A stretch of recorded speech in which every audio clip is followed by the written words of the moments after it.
Good morning and welcome to the Caregiver Telesection. My name is Glenda Rogers. I'm going to be your host for today's call. Today we have with us Dr. Bary Jacobs, and he's going to be talking about how psychologically exhausted caregivers can replenish themselves. And that's about renewal. And I'm anxious to hear what Bary has to say this morning. Let me tell you just a little bit about him before he gets started. Dr. Bary Jacobs is a clinical psychologist, family therapist, and a principal in the Philadelphia office of Health Management Associates. He is the co-author, with his wife, by the way, Julia Mayer, of the 2020 book, AARP, Love and Meaning After 50, The 10 Challenges to Great Relationships and How to Overcome Them. And one of those challenges is spousal caregiving. He is also the co-author of AARP, Meditations for Caregivers, Practical, Emotional, and Spiritual Support for You and Your Family, and the author of the Emotional Survival Guide for Caregivers, Looking After Yourself and Your Family While Helping an Aging Parent. Thank you, Bary, for joining us today. Thank you, Glenda, and thank you, Minerva, for your help from WellMed, and thank you all for taking the time to be here today. It's always a pleasure to be on Caregiver Teleconnection. And the last couple of years, I have been doing this quarterly, and so this is always one of my favorite things to do. So for those of you who have heard me speak before, I try to make this into as much of a conversation as possible. And so even though we have 30, almost looks like 37 people on the line, which is a good number, the way we turn it into a conversation is if you are on Zoom, I'm going to ask you questions to put answers in the chat box if you are willing. And then it really kind of enhances just the conversation here and how we learn from one another. And then I'll present some ideas. I'll stop stop the presentation and I'll say, Glenda, let's open everybody up and take everybody off of mute and see if anybody has any thoughts and ideas. So in that way, we all have an opportunity to learn from one another.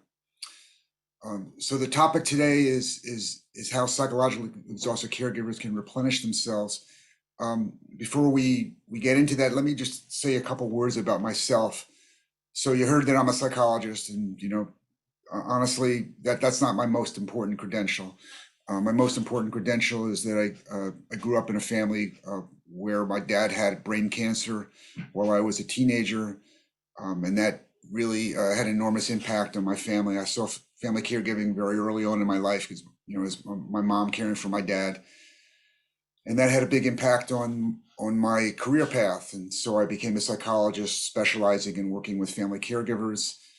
I spent about 30 years working in different medical settings, and the other major credential is that I spent about 7 years caring for my stepfather and my mother, both of whom had dementia. I did that between 2010 and 2017, at which point my mom died, and then both of them had passed on. But those years as a caregiver really is what taught me some of the things that I've learned about caregiving. So all the professional experience is important, but the personal experience is far more important. And everybody on this call has a richness of personal experience. So like I keep saying, I hope we can share one another to learn from one another today. So what we're going to be talking about is I'm going to cover a number of different things today.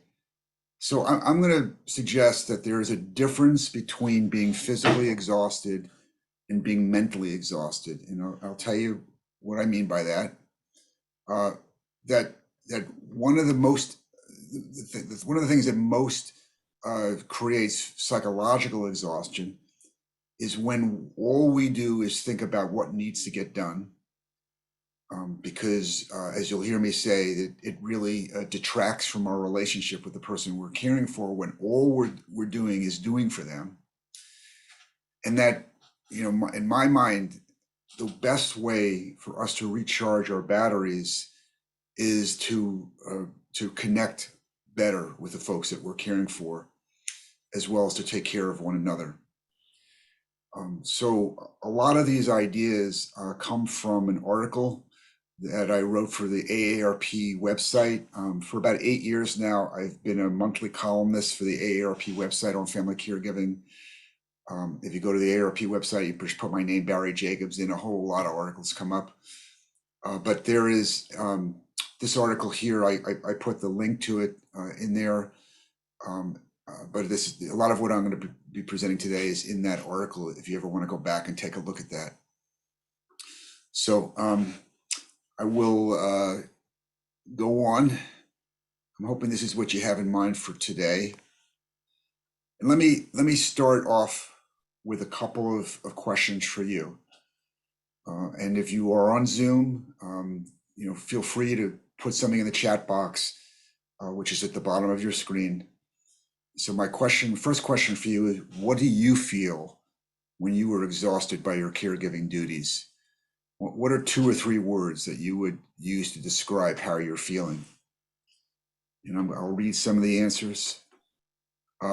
So Debbie says overwhelmed. Julie says numb. Elaine, we'll put the link to the article in the chat. Yes, thank you. Pat says overwhelmed. Ann says overwhelmed. Jenny says frustrated and depressed. Carolyn says defeated. Whitson says drained. Donna, feel like running away. Oh, I know that feeling. Julie says hopeless. Nancy says stressed. Ann says frustrated. I mean, you're hearing frustration. You're hearing unmotivated. You're hearing numbness. You're hearing tired in all caps there from Jay Lee. So it sounds like a number of us have had similar experiences. And Minerva or Glenda, if you could, as Elaine had requested, if you could possibly put actually, I will go back just 1 second. Let me see if I can do this. Okay, let me see if I can do this. I'm gonna try to put this in the chat. Oops, it's not gonna let me do that. Okay. What I was saying to you, Elaine, is maybe for everybody who attends this today, Glenda can send out the link to the article so that you have the article that I referred to. Right. We'll put that in the follow-up email. Okay, thank you. So let me ask you a second question just to get going. When you were experiencing exhaustion and all the things that you said that go along with exhaustion, the frustration, the numbness, the lack of motivation, how do you find new energy to continue providing care? In other words, how do you recharge your batteries? What do you do?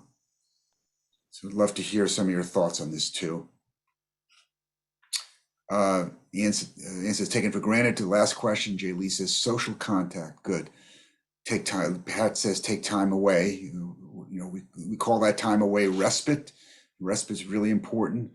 Donna says, find one thing for me. And I mean, I'm sure what you mean by that, Donna, is rather than thinking about the other person all the time, doing something or getting something which is strictly for you. Julie says, this type of session. Well, I'm glad to hear that, Julie. I'm glad you're here. Carolyn says, sit outside on my patio and look at the mountains. Well, boy, that sounds nice. Where I am outside of Philadelphia, we don't have those mountains, but I can imagine. Jenny says, put on my dad. Sandy says, pray, trusting and thanking God. Ian says, stay up at night for time to myself, read or watch Netflix. Jenny says, put on my dad's favorite music and see him smile and sing along. Boy, that sounds great, Jenny. I can see that in my mind. Marie says, meditate, exercise. Julie says, go to friends who will listen for support. Seal says, pray, take a nap, Mahjong group on Tuesday. I hear that, getting together with friends for Mahjong or bingo or, anything is really important. Whitson says, asking for assistance to take some time away. These are all great ideas. I'm glad to hear that you have those ways of recharging yourselves.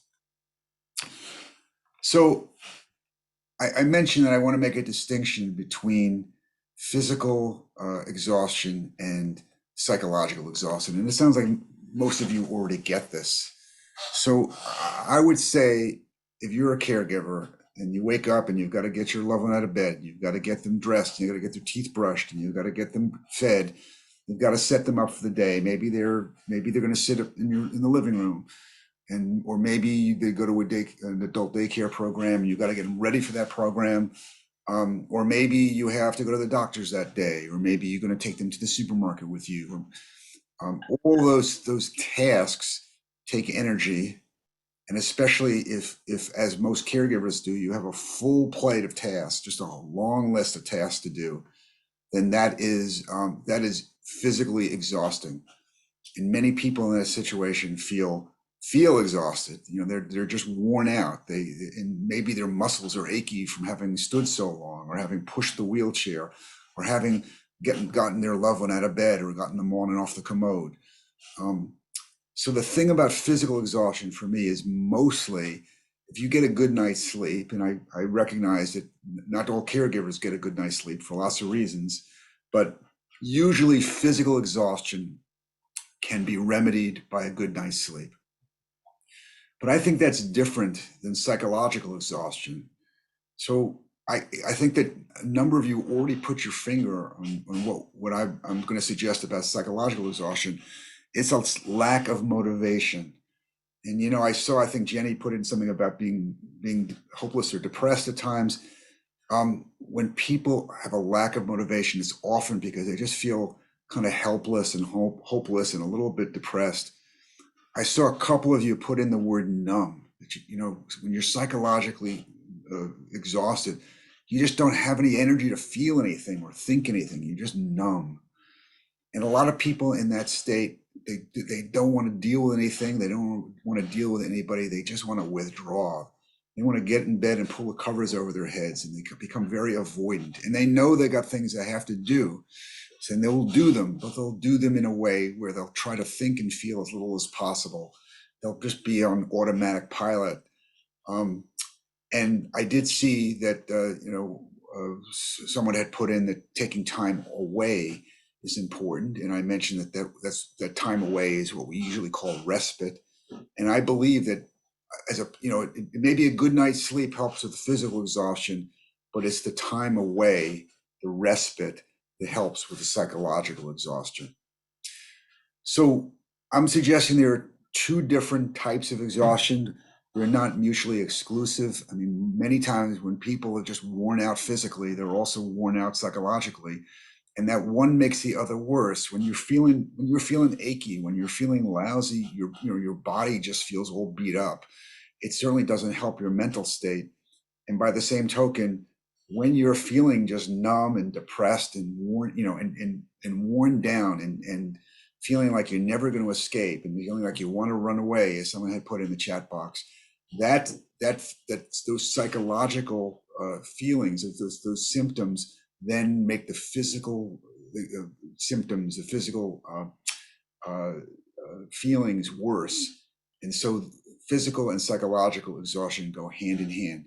Mostly what we're talking about today is psychological exhaustion. So let me pose the question to you again to put in the chat box. And that is, what do you think causes psychological exhaustion? We know that having to pick up somebody or taking, push them in a wheelchair up and down hospital hallways, or stay up really late to keep them from wandering outside in the neighborhood. All those things cause physical exhaustion. So what causes psychological exhaustion? Okay.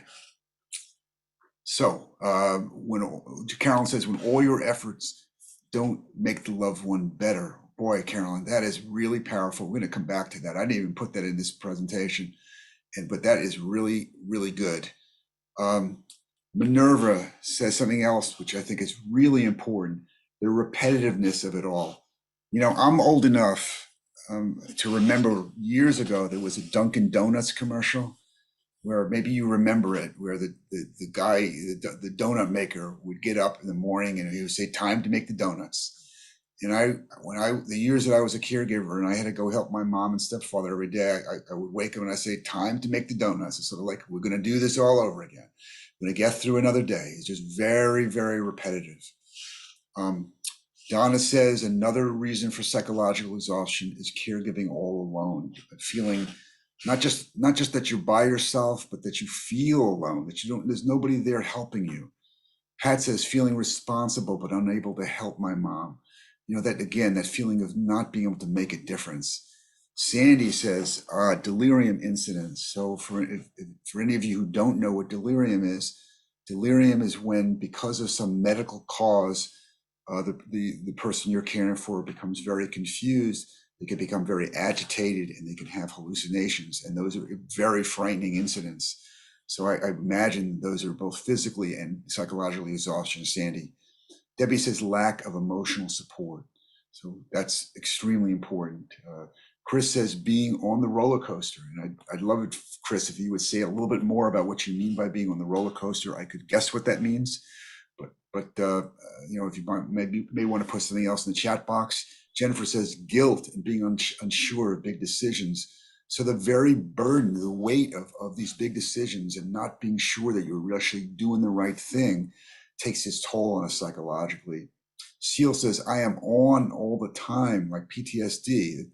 There's a very famous caregiving book from one of the first books on caregiving. It was written many years ago, and the name of that book was Always on Call.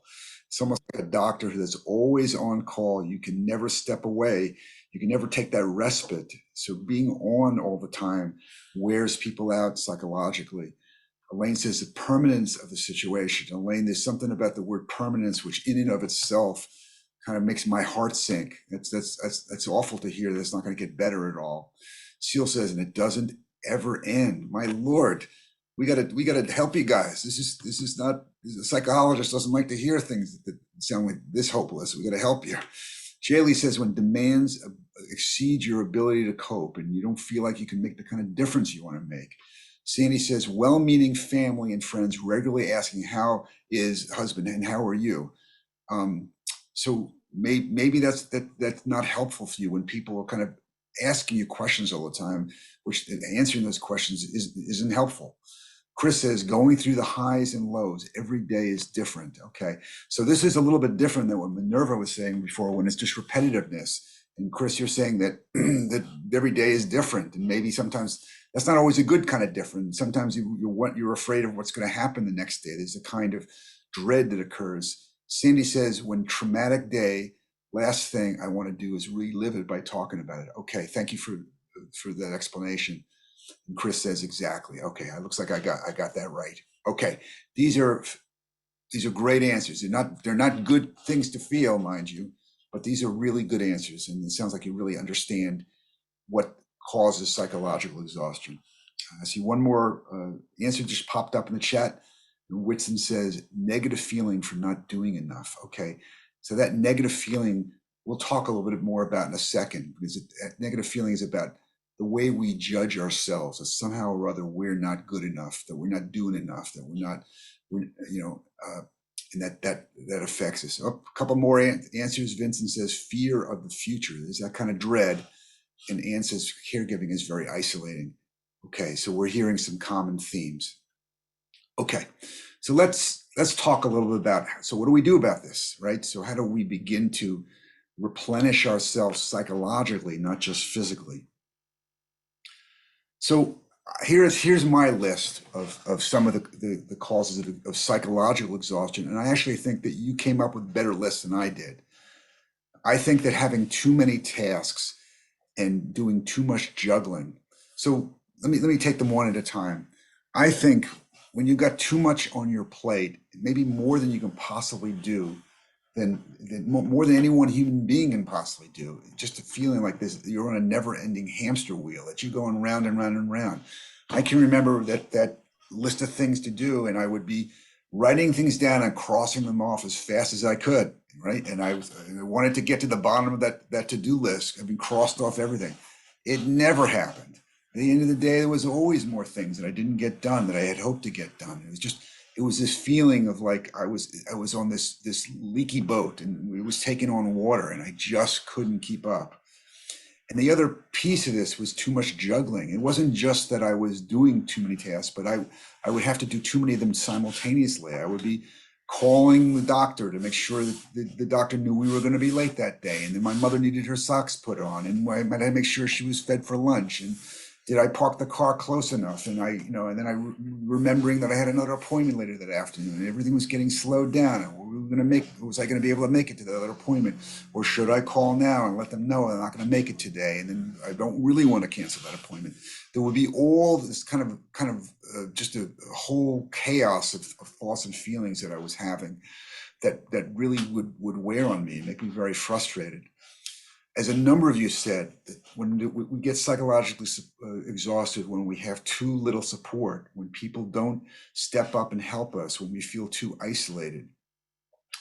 But the thing that I want to mention here is something that I haven't heard anybody mention, and that is relying too much on what I'm going to call a task orientation. So what is a task orientation? That's when we're rushing as much as we can in order to get all the things done that have to get done, that it's almost like we're not thinking anymore. We're putting ourselves in what I said before was automatic pilot. We don't want to feel, we don't want to think, we just want to get stuff done. And that's what that often is what leads us to feeling numb. We just want to get through this day, whatever has to get done, we want to get it done. We want to cross off as many things on the to-do list as we can. And then we want to collapse in bed at night and hope we feel better in the morning. But that orientation to just doing, getting things done, that, in my opinion, leads to psychological exhaustion. So how does that lead to psychological exhaustion? Well, if I'm working really hard to help my mom, so why was my mom's caregiver? Well, because I love my mom, because she took very good care of me when I was a kid, because she was developing vascular dementia and she needed my help, because she was falling a lot, because her balance was poor. And I didn't really want her to fall and break bones. Unfortunately, she did on a couple of occasions. I didn't really want her to suffer. I wanted to help her live out the rest of her life with as much safety and comfort and dignity as I could help provide for her. So I would be devoted to taking care of her. I would be taking time off of work. I'd be spending a lot of time and energy. I'd be spending money to help support her in that way. But, and here's the big but, because there was so much for me to do for my mom to help her live as well as possible, in a lot of ways, I stopped thinking so much about her and what she was feeling. I was just thinking about what I needed to get done. Maybe this is more my problem. Maybe this is what I went through. But I said, in my years working with the caregivers, I've seen other folks develop that task orientation where they just have to get through it. But the problem here is when we focus so much on getting things done, it doesn't bring us closer to the person we're doing the things for. If anything, it makes us more emotionally distant from them. And in the worst case scenario, not only would I kind of stop paying attention to what my mother was feeling or thinking, and I was just doing things for her, but I began to resent her as if she was like this source of chores for me every day. That because of her needs, I had this whole new list of things I had to do, and that it sort of made it harder for me to remember the mission that I had before me. The mission was to help her live as well as she could. Well, I was doing lots of things for her, but somehow that got disconnected from really wanting to care for her personally, for her as the mother who raised me, for the mother who gave birth to me. I'm hoping that makes sense. And I'm going to ask you if it makes sense in just a second. So let me go back and let me actually ask you, is what I'm describing as a task orientation make sense? That sometimes we're doing too much and we're not being present with the person we're caring for enough. So let me take a look at what we have. Ann says yes on the mark here. Debbie says yes. Thank you, Ann and Debbie. Taylor says you were hitting a great point. I needed to hear this. Thank you. Thank you, Taylor, for that. Seal says exactly. Okay. Taylor says I agree. Okay? You were responding to the earlier comment. Okay. Jaylee says yes. Okay. Thank you. You know, sometimes I feel like I'm a little bit, you know, out to lunch, but I'm seeing lots of yeses. So you're reassuring me, and I appreciate that. And with all these yeses here, I'm going to guess that this is not an unusual experience, that many of us feel this, that we feel like we're trying to do what we can do, but sometimes we're so busy that the busyness takes us away from the person we're caring for. Sandy says some of what you're describing are lack of us being able to keep our boundaries. I think that's true, Sandy. Vincent says absolutely. Okay. So what do we do? And Ann says, I'm in survival mode every day, trying to get through all the necessary tasks, medications, bathroom, dressing, meals, doctor appointments, etc. And I'm sure that etc. encompasses many, many things. No help from the outside. I'm so sorry to hear that you're not getting the help that you need, Ann. So there's so much that has to get done that, of course, you got to focus on the things that need to get done. Otherwise, you don't get through your day. But focusing only on being in survival mode and getting things done doesn't help you all the time really just connect with the person that you're caring for. So let me I see a couple of the comments. We'll get back to them in just a second. So let me just put I'm going to quote from the article that I wrote, and this is the point I'm trying to make here is connecting with the person we care for is more important in order to be a higher priority than taking care of the tasks that they need. So let me tell you what I mean by that. That as gratifying as crossing chores off a list can be, and mind you, it could be, it feels good when you cross things off a list. Psychologists believe that connecting with others on an emotional level is ultimately more fulfilling. In the long run, it won't be the completion of tasks that caregivers remember when they one day look back at caregiving. It will be those moments of conversation and connection when they felt touched and renewed. So I didn't expect it, but as I started reading this second sentence here, I got a little emotional because, I mentioned that I cared for my mom for about 7 years, and she died in April of 2017. And so it's coming on 5 years now. It's just kind of hard for me to believe that it's almost 5 years since she died. And when I was in the middle of caring for her, all I wanted to do was just to get things done. I wanted to make sure that, she had her medication box was there on the kitchen table for her with the right pills in it. I wanted to make sure she was taking the right pills. I wanted to make sure she got to the doctor's appointment. I wanted to make sure she got to visit family members. There were lots of things I did for her, but that's not what matters to me almost 5 years later. Almost 5 years after her death, what matters to me is the fact that there were times when my mom and I just sort of sat together. Sometimes we didn't have conversation, but we were just together. And I felt for her. She was very unhappy at the end of her life, not being able to think clearly, not being able to do the things that she wanted to do, and to be at risk of falling all the time. It wasn't the way she wanted to live. And just those times when I would be with her, and I mean with her, not just physically present, but emotionally present with her. Those are the times that matter the most to me in terms of my helping her. So prioritizing those moments when we're with our loved ones is more important than what we get done. Let me see some comments here. Wanda says, I just found respite care and it started today. Good for you, Wanda. And Wanda goes on to say, I do have a list or schedule that I try to follow, but it is not written in stone. that means it is subject to change, and I just breathe and go on. Wanda, that is it. That is exactly the sort of attitude I hope everybody takes away with. And that is that we want to have, of course, we have things to do. There's always going to be things to do. It's a never ending list of things to do.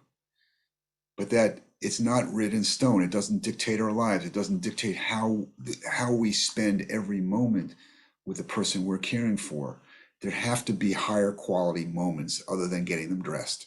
There have to be higher quality moments other than getting, driving them to the physical therapy. There have to be other things that matter to us and to them. Ways that we connect with them, ways that we cherish our time with them, and they cherish their time with us. So let me go on. Part of what's when caregivers take on a task orientation, it's not only because there's just so many tasks to do, but it's often because going on automatic pilot, almost being kind of robotic, is a way for them to keep away their own feelings. It's a way for them to protect themselves from what they may be feeling. So focusing on the task at hand, brushing the teeth, picking up the groceries, cooking the dinner, getting someone ready for bed, that's a whole lot easier than how the sadness we may feel at having a loved one declining. And so what I wrote in the article is connecting to and tolerating one's own grief may be a prerequisite for stepping back from doing tasks and creating emotionally fulfilling moments with care receivers whose time is short. And that means that for us to be emotionally present and to create these moments of connection with our loved ones, it means that we have to also be emotionally present with ourselves. We have to be with them. And maybe we don't have to necessarily share our sadness with them. But if they're sad, we can be sad too. If we can, even when we're trying to cheer them up, for us to be honest with ourselves about what we're feeling and not just simply focus on the next task that has to get done. That sort of disconnecting from tasks means connecting to our own feelings in order to connect with the person we're caring for. All right, just going to share one other idea before we'll stop. We'll read some chat box and we'll talk a little bit more. All right, so before I offer this last idea, we'll stop here. So I'm saying two things. I'm saying prioritize connection, and I'm saying allow yourself to feel what you're going to feel. Don't just be a doer. Be someone who's in contact, in connection with your own feelings, so that even though those feelings really hurt, that's what's required to be emotionally present. And being emotionally present is with your loved one is really what's going to matter to them and what you're going to remember long after they've gone. So I welcome any comments, and actually, Glenda, for folks who are on the phone, I would like to open this up for any of them who would like to share. I want to make sure they don't have a chat box to type into, so I want to give them the opportunity to share if they would like. So I'm seeing some comments here, which I'm going to read. Now, there's no one, Bary, at the present time that has called in on the phone. Everybody's on Zoom. Okay. Well. Oh, wait, no, there is one. Okay. Yeah. Okay. We'll So you can press *6 on your telephone if you dialed in, and that will unmute your phone, and we'll be able to hear you. So I'll let you know if that changes. Thank you. So Julie writes, I appreciate and remember the phrase higher quality moments. Julie, I've never heard that phrase to me, but it really makes a lot of sense to me. There are higher quality moments. There are things that we do with people in life that matter to us more and matter to them more. And believe me, they're not getting their pillbox filled. They're not sitting in the doctor's office reading magazines. There are different kind of moments, and there are moments that sometimes we have to work hard to make happen. But in order to do that, we have to somehow step out of the what Minerva called the repetitiveness of every day. We don't have to want to just be in survival mode. We just don't want to just handle the next crisis or wait for the next crisis to hit. We want to create memorable moments with our loved one, moments that are going to matter to them and matter to us. Things about them that will always mean something to us. Seal says, absolutely. Physical, whoops, and I just lost there, Seal. Let me come back. It's not always so easy to scroll through this thing. Seal says, Seal says, absolutely, physical exhaustion is a great protection from feeling. Okay, so you get it, Seal, that when we're just kind of wrapped up in what we're doing, all the physical things we have to do, we don't feel very much about what's going on. We don't feel the sadness of having our loved one declining, having them, stumbling around, tripping because they have Parkinson's disease, or being confused because they have Alzheimer's disease, or having pain and being in suffering. We don't feel those things because we're so focused on the physical part of it. Carolyn says, ask a question, and she says, how do you work through the grief when the loved one is still alive? Do you know of a resource in a book? And Carolyn adds, don't know how to process this grief. So I will offer a couple resources, Carolyn. So the author who writes about this the most, and I'm going to type her name in here, is an author by the name of Pauline Boss, B-O-S-S. And Dr. Boss, she's a psychologist who's now retired from the University of Minnesota. She came up many years ago, probably 40, 50 years ago, with a concept called ambiguous loss. And what ambiguous loss means is when the person who you're caring for is still here, but in many other ways, they're not here anymore. They're absent, usually because of dementia. And when someone with an ambiguous loss, one that's not clear cut like that, then it's very difficult for us to grieve. So Dr. Boss has written a couple of books that have used specifically for caregivers about how to deal with ambiguous loss. So that's one resource, and I'm gonna put that in the chat box in just a moment. I'll write Pauline Boss right now. Here we go. Pauline, whoops, and I better type correctly. I'm going to type Pauline Boss, PhD, and her concept is ambiguous loss. So, Carolyn, that would be the best. Whoops, and I got to hit that. So just hit that. And I'll go back up. Oh, it looks like you guys a number of you are already familiar with Dr. Boss. Good. All right. Okay. So, and then I have a couple books which I also delve into this, but but I'm not here to sell my books, but Dr. Boss's book would be the first one I'd recommend for you. Donna says, we have to want a change and allow a change. Donna, that's a really interesting concept, and I'd love to hear more about what you mean by that. What does it mean to want a change and allow a change? Anne says, agree with Seal, how hard it is to grieve when someone is still here. And I'll give you the short answer to this, but it's a whole lot more complicated than what I'm just about to say. When we have to, in some ways, separate who the person was from who they are now. We can grieve who they were when they were full of vim and vigor, when they were sharp as a tack, when they had they were who they were. They had their personality, they had their way of being in the world. If that is gone, we grieve that, but still care for the person who they are now. And that to me is the easy answer. I'm giving you the short answer. It's very hard to do what I just described. I will say to you, that my mom, she was grieving for herself toward the end of her life. she was grieving the fact. I mean, my mom had been like a real powerhouse. She had been, the president of the Parent Teachers Association, my school. She had been the head of the condo association. She had worked, had her own business. She loved to be in charge. My mom was a real go-getter. And then at the end of her life, she couldn't even walk across the room without a walker, and even with a walker, she would frequently fall.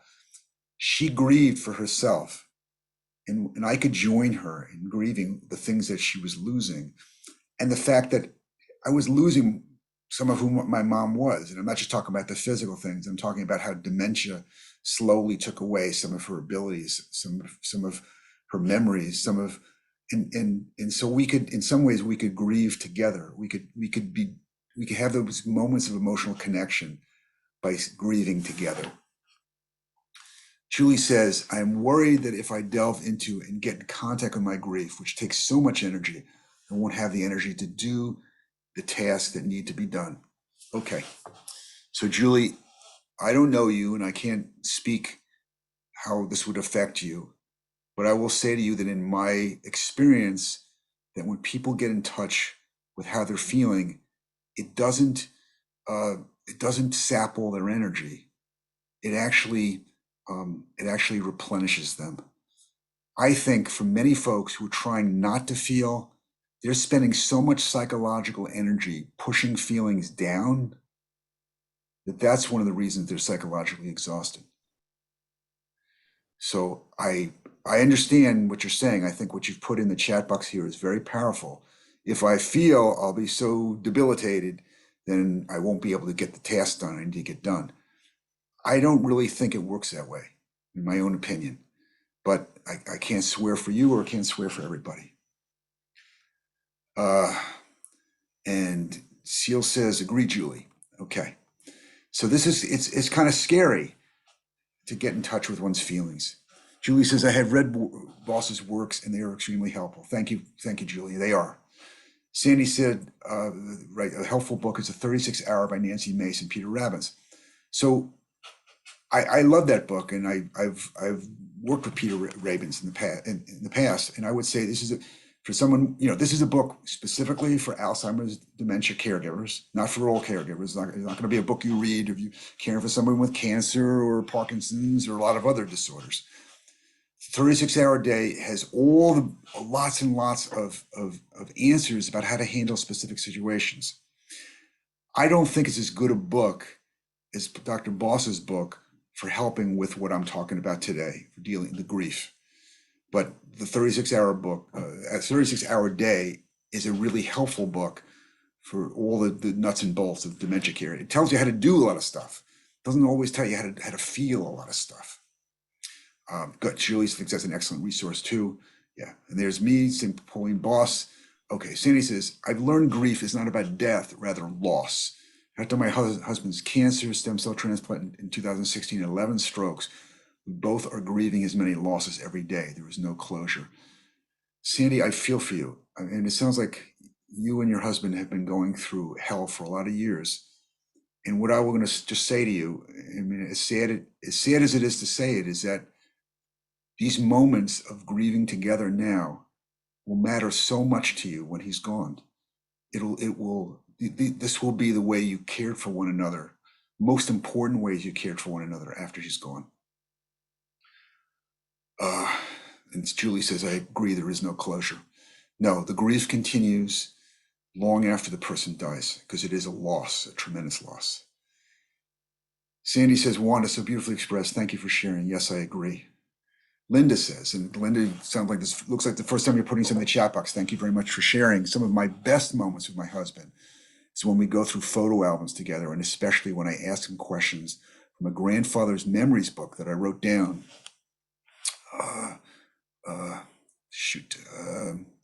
And I'm having trouble getting the bottom part of your response there. When I wrote down, when I'm interviewing him, he enjoys talking about his memory and it preserves him for the future. Linda, that's one of the best ways of having real emotionally present discussions, having people remember the things, and going, having opportunities to share those memories with other people too. Nancy says, oh, looks like we're at the bottom here. Whoops, 8 new messages. Okay. Okay. Okay. Sandy says even 36 day has many sections helpful for any caregiver. Agreed. It absolutely does. Nancy says it's sad and hard to separate who they were from who they are, especially if it is your spouse. Oh, Nancy, you're absolutely correct about that. It certainly is hard. Okay, and it looks like I think we've gone through all the comments, but you offered some wonderful comments. And that not so what I heard loud and clear is what I'm describing today isn't easy. It's hard.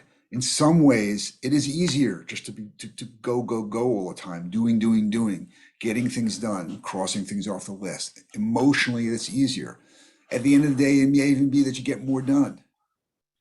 But again, I'm going to tell you, in hindsight, it's not what you're going to remember. It's not what's going to matter to you. It's not going to be, whether you got your mom fed and or whether you got your husband clothed. It's going to be when you sat together and shared memories and found other ways to be emotionally connected with one another. I'm just going to share one other idea. And this is the idea of not just doing for the person you're caring for, but asking for help in return as a way of replenishing yourself from psychological exhaustion. Now, granted, not everybody who's being cared for is capable of giving help in return. But if someone can, it matters to them and it matters to you.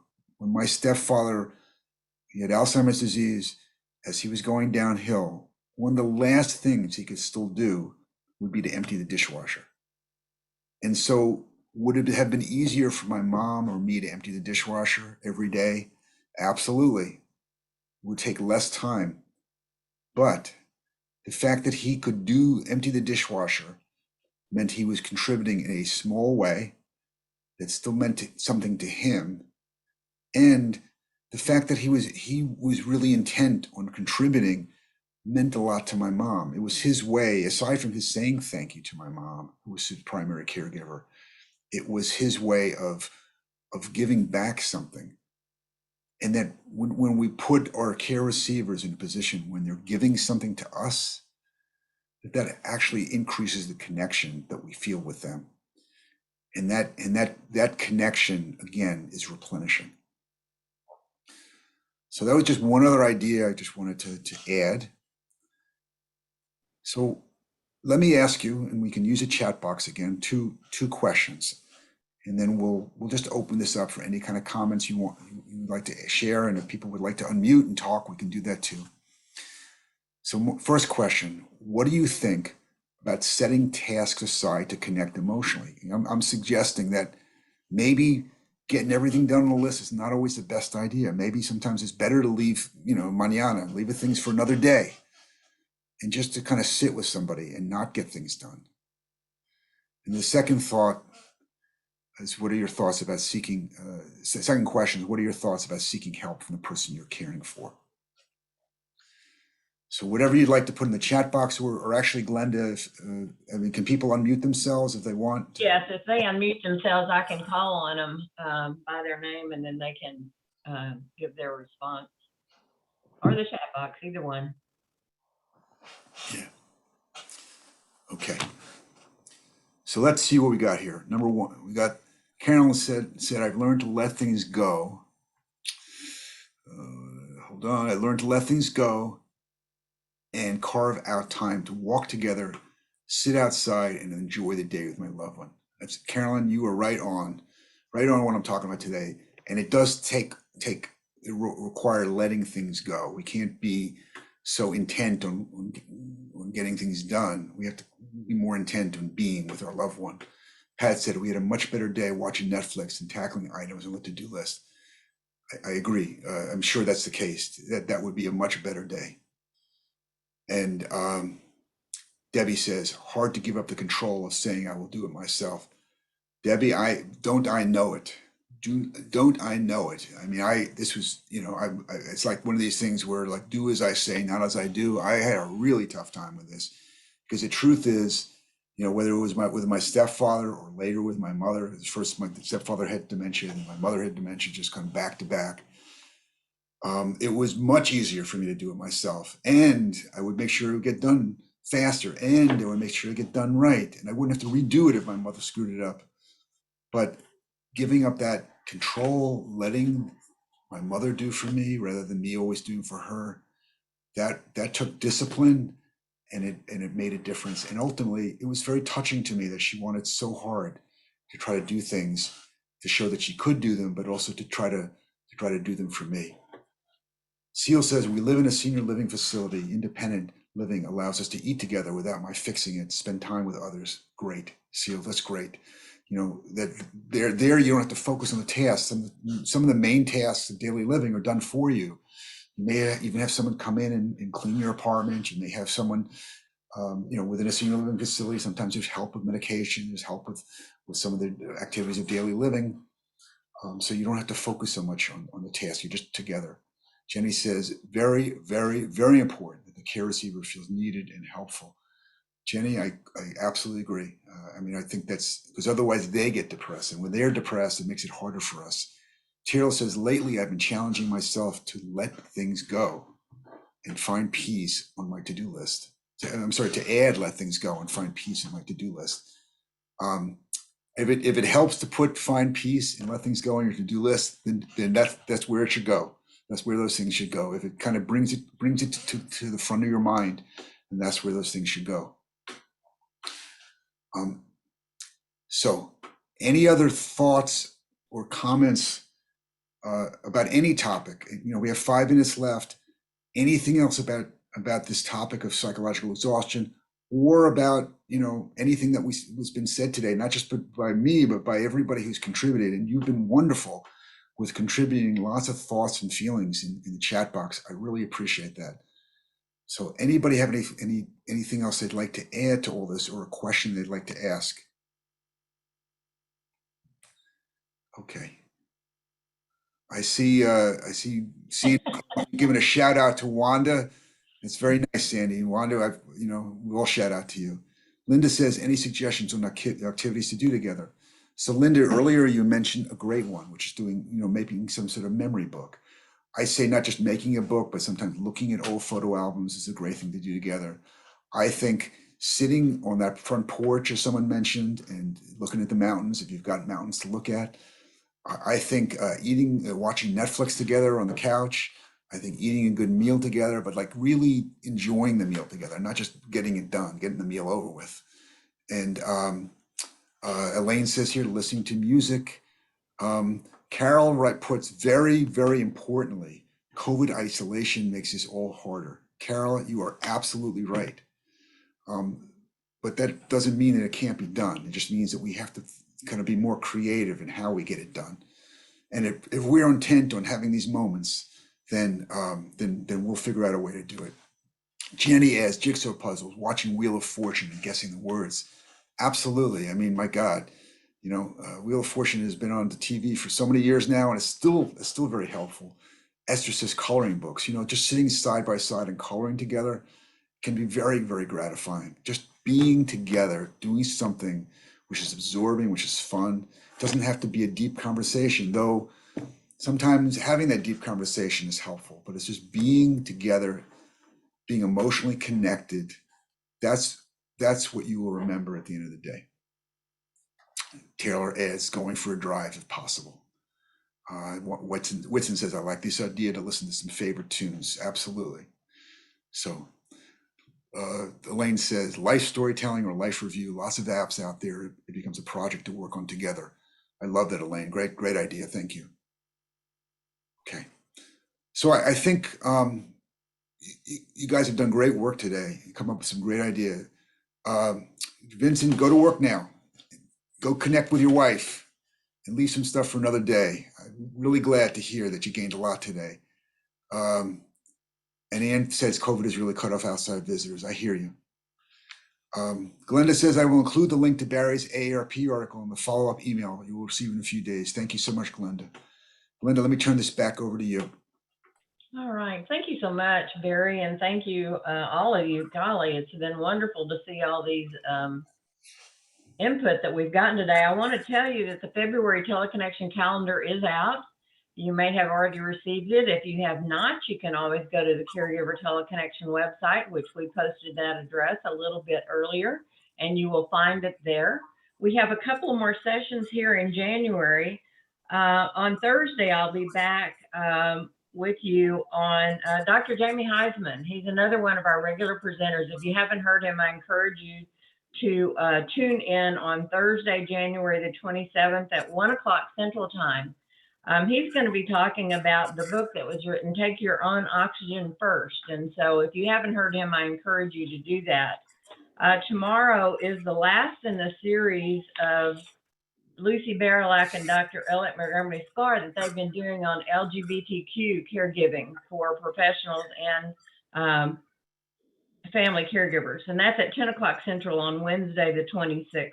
And they will be talking about the pride of professionals. And as I say, if you have not gotten the February calendar, it is out there. It's jam-packed with information. Minerva sent it to me this morning, and I'll be back on February the 3rd with Dr. Tam Cummings, and she was on yesterday, and she's always such a delight to be with. She's going to be going back to the beginning, and we're going to be talking about the 9 most common dementias that are out there. I mean, a lot of people think there's only one, but there are more than one. And on that same day, Lucy Barilak will be back with us talking about safe medications. And that, again, is Thursday, February the 3rd at 10 o'clock Central Time in the morning for Lucy and 1 o'clock in the afternoon for Tam Cummings. So I welcome you to join us on all those. Bary, any closing words for us? Well, just thank you all for all you do, and thank you so much for the kudos in the chat box. I think we all did some good work together today. You know, hopefully we created some emotionally meaningful moments together, and you know, that's what it's all about. That's what we're here for. That's why we're caregivers, to be with one another. And so I wish you luck in finding the peace and that should be on your to-do list. And really great talking today. Thank you so much for joining us, and stay safe and well. And I hope to see you on future calls. Bye-bye.